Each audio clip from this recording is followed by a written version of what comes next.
میری آج کی ویڈیو کا ٹائٹل ہے پاک ہفتہ، جس میں ہم بات کریں گے پاک جمعرات، پاک جمعہ اور اتوار یعنی کہ عید پاشکا کے روز پر۔ سب سے پہلے پاک جمعرات۔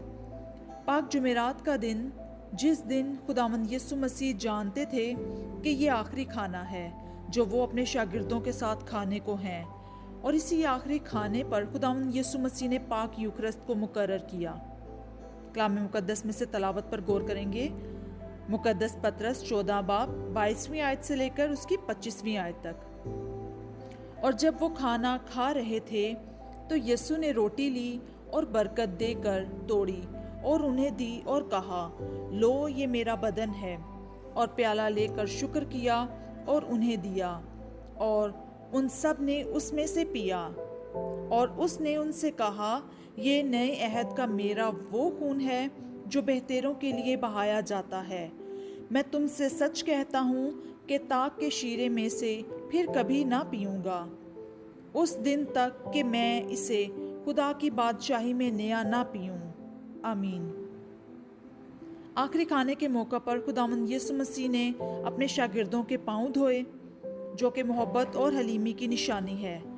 خداوند یسوع مسیح نے اسی رات باغ گتسمنی میں جا کر دعا کی، اور یہودا اسخریوتی نے 30 مسکال کی خاطر خداوند یسوع مسیح کو پکڑوایا تھا۔ بات کریں گے پاک جمعے پر۔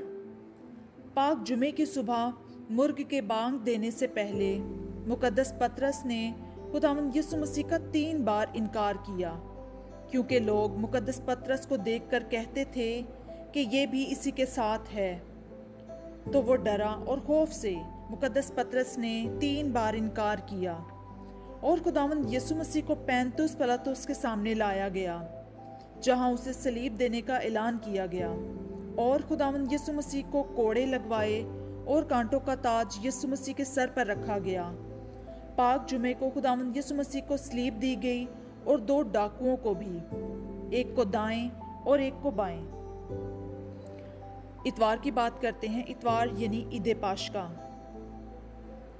اتوار یعنی تیسرا دن، خداوند یسوع مسیح کے جی اٹھنے کا دن، جسے ہم عید پاشکا بھی کہتے ہیں، جو تمام عیدوں میں سب سے بڑی اور اہم عید ہے۔ اور سبت کے بعد ہفتے کے پہلے دن پھوٹ پھوٹتے مریم مجدلی اور دوسری مریم قبر کو دیکھنے آئیں، اور دیکھو ایک بڑا زلزلہ آیا، کیونکہ خداوند کا ایک فرشتہ آسمان سے اترا اور پاس آ کر پتھر کو لڑکا دیا اور اس پر بیٹھ گیا۔ اس کی صورت بجلی کی سی اور اس کی پوشاک برف کی سی تھی، اور اس کے ڈر سے نگہبان کانپ اٹھے اور مردوں کی مانند ہو گئے۔ پر فرشتوں نے عورتوں سے خطاب کر کے کہا، تم نہ ڈرو، کیونکہ میں جانتا ہوں کہ تم یسوع کو ڈھونڈتی ہو، جو مصلوب کیا گیا تھا۔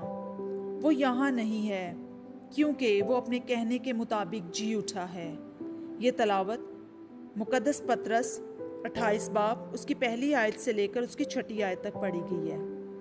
میری طرف سے آپ کو یہ مقدس ہفتہ، پاک ہفتہ بہت زیادہ مبارک ہو، اور خداوند ہم سب کو اس ہفتے میں نیک کام کرنے کی حکمت دے۔